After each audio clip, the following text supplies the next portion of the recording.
Hello, it's Monday, October 23rd, day 17 since the attack on southern Israel and by Hamas, and since the bombing of Gaza. I'm in California. I've been meeting with church leaders and others. We're meeting with anyone who we can meet with, government officials, church leaders, to talk about what's happening in Gaza, to call for a release of hostages. We've heard reports that 2 Israeli hostages were released today. I think that's just getting reported by the news. I wanted to give you a few updates. Rocket fire and bombs are continuing. Between Gaza and Israel, things have escalated, just as we reported yesterday, between Hezbollah and Israel at the northern border.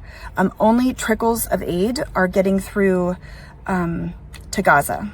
It is a drop in the bucket, and this is day 17. And I'm sure you know that without clean water and without access to water, it takes 3 days for someone to die.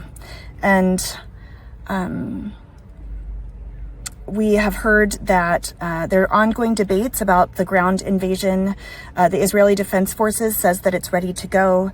UN human rights leaders are calling for a legal delay according to international law.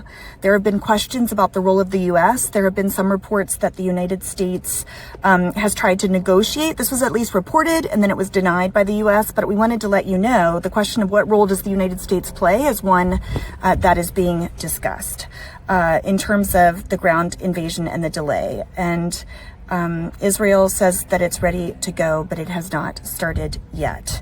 There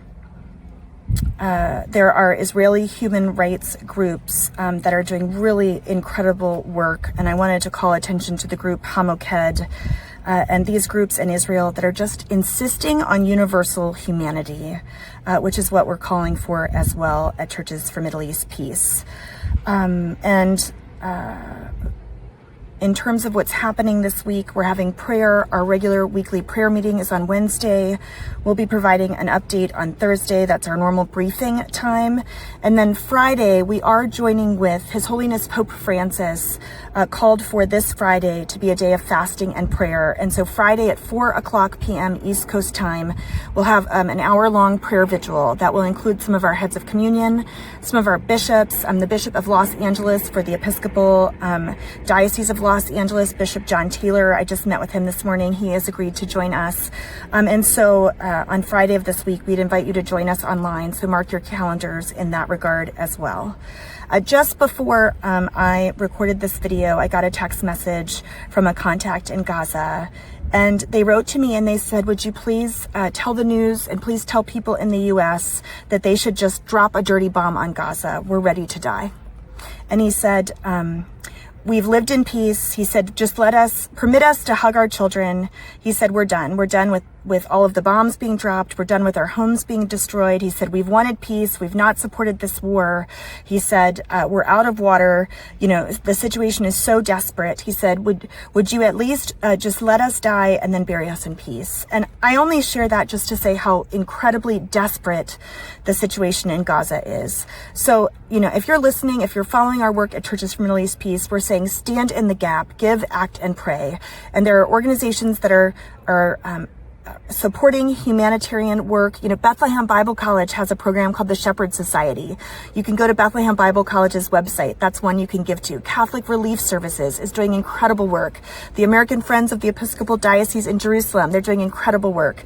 You can support their work. And then support groups like ours that are doing systemic work. Churches for Middle East Peace. You know, we have meetings at the State Department, the White House, Capitol Hill. We have meetings this week with, Middle Eastern governments where we're talking about what can be done from a global standpoint to de-escalate this so it doesn't become a broader regional war. So please join us, give, act, and pray. Write to your local newspapers, write letters to the editor, write op-eds, and let's pray for intervention, that there would be a de-escalation, that there would be a ceasefire, and that this war, what the world is calling war between Israel and Hamas, would be brought to an end, and that the people in Gaza could have water and food, and that the blockade on Gaza would be brought to an end.